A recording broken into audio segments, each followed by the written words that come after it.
नमस्ते, कैसे हैं आप सब लोग। ब्यूटीफुल सक्सेस स्टोरी लेकर के आई हूँ। सेल्फ लव,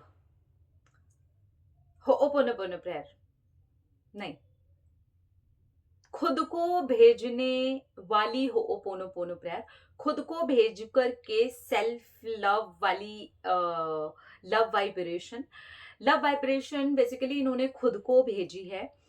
और इनकी जिंदगी में ना चमत्कार हो गया है। इनका जो रिलेशन है वो वापस आ गया। पार्टनर ने सामने से कमिटमेंट दिया है। पार्टनर ने सामने से एंगेजमेंट कर ली है पूरे परिवार को साथ में ला करके। इन्होंने सिर्फ और सिर्फ खुद को लव वाइब्रेशन भेजी, वो भी नो कॉन्टैक्ट जोन में। ठीक है, चलिए बात करते हैं success story. Hello Shambhavi ma'am, मैं अपनी सक्सेस स्टोरी में अपना नाम नहीं शेयर करना चाहती हूँ, इसलिए मैं अपना निक नेम आपके साथ शेयर कर रही हूँ। आप जब सक्सेस स्टोरी शेयर करें तो डॉली नाम दीजिएगा। मैंने अपने आप को ओपोनोपोनो प्रेयर भेजी, और वो भी तब भेजी जब मुझे ये लगा कि अब मैं रिश्ते के लिए सब कुछ कर चुकी हूँ। सारे मेथड, सारी टेक्निक, सब कुछ पॉजिटिव हो करके, परेशान होके, डेस्परेट होके, जो भी आप अपने वीडियो में बताते हो वो सारी मिस्टेक्स मैं कर चुकी हूँ। मैंने सारी नेगेटिविटी करके भी देख ली है। उसके बाद में बैक टू बैक बहुत सारी टेक्निक्स भी करके देख ली, लेकिन कोई रिजल्ट नहीं आया। मेरा ब्रेकअप हो गया था, मेरा रिश्ता पूरी तरीके से खत्म हो चुका था, और अब रिश्ता खत्म होकर के 2 साल कंप्लीट होने वाले थे। तब मैंने डिसाइड किया, जो चीज़ इतनी खत्म हो गई, जिसने मुझे अंदर से इतना खत्म कर दिया, उस इंसान को सॉरी बोलना, उससे प्यार करना बनता है, और वो मैं खुद हूँ। मैंने अपने आप को एक रिश्ते के लिए खत्म कर लिया। मैंने अपने आप का कभी ठीक से चेहरा भी नहीं देखा। जब तक उस रिश्ते में रही तो पहले उसकी खुशी के लिए करती रही, और उसके बाद में मैं जब तक मरती रही तो उसके लिए ही मरती रही। हाँ, हम दोनों के बीच में बहुत प्यार था, हम दोनों का रिश्ता बहुत अच्छा था, लेकिन जो वो टूटा तो वो टूटा भी उतने ही गंदे तरीके से। बहुत सारी मिसअंडरस्टैंडिंग्स, बहुत सारी नेगेटिव बातें, फैमिली की तरफ से नेगेटिविटी, और भी बहुत कुछ, कास्ट अलग अलग, एज का इशू, और भी आपको मैं क्या क्या बताऊं, इतने सारे इश्यूज। फाइनली ब्रेकअप हो गया, और उसके बाद रो के तड़प के सब कुछ करके देख लिया। अब बारी थी मुझे अपने आप को चूज करने की। मैंने खुद को चूज किया और ये डिसाइड किया कि अगले 40 डेज तक मैं लगातार अपने लिए होपोनोपोनो प्रेयर करूंगी, खुद को लव वाइब्रेशन भेजूंगी।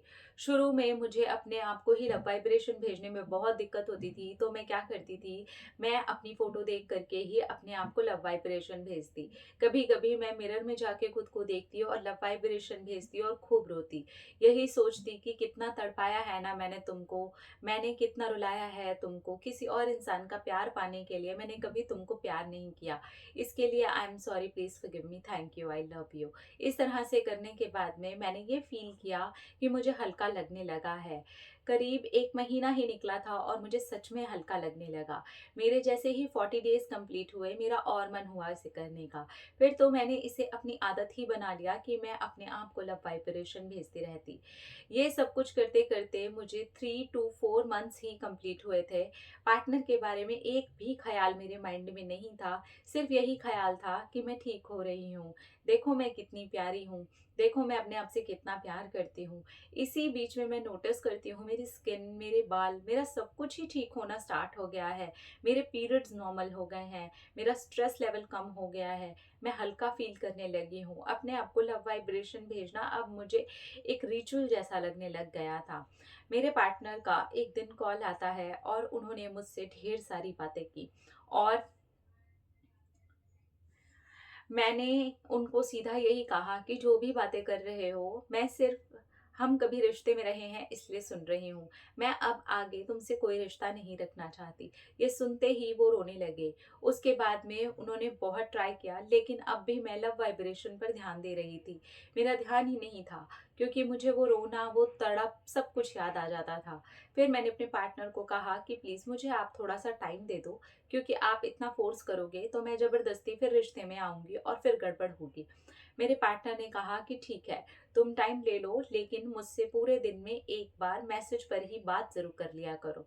तो हमारी हेलो, हाय, गुड मॉर्निंग वगैरह चलता रहा।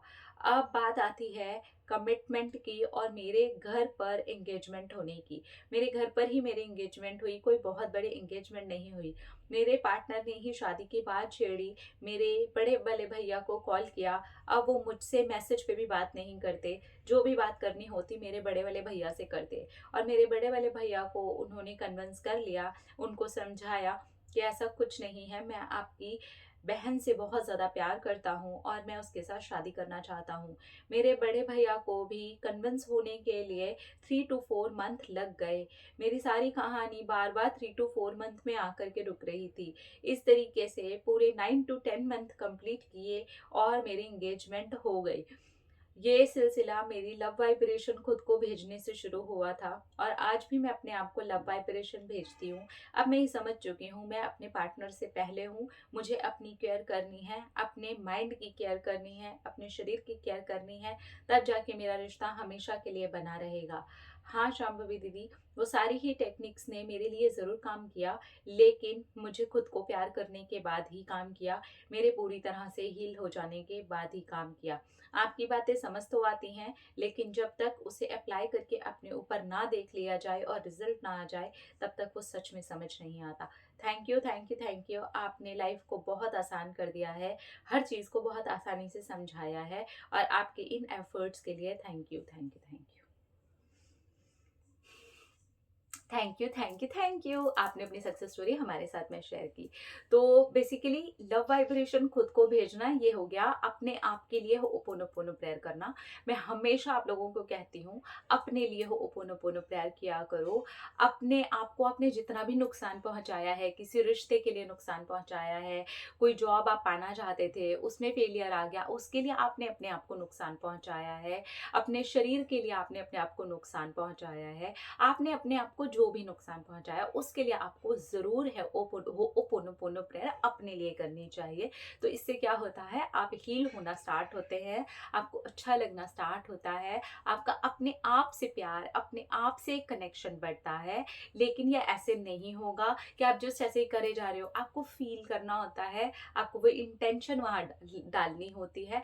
फीलिंग जितनी ज्यादा होगी कि हाँ यार, मैंने इस प्यारे इंसान को नुकसान पहुंचाया है, बहुत नुकसान, जो ये इंसान डिजर्व भी नहीं करता था। तो जब आप इस तरीके से करते हो तो सेल्फ लव उदय होता है, आपकी जो हीलिंग होती है वो निकलनी स्टार्ट होती है और आप इजी मैनिफेस्ट कर पाते हो। So heal yourself first, just love yourself first, ठीक है। अपना अपना रखिए ख्याल, अपने आपसे कीजिए ढेर सारा प्यार, ताकि अट्रैक्ट करे ढेर सारा प्यार। Love you all, Tata.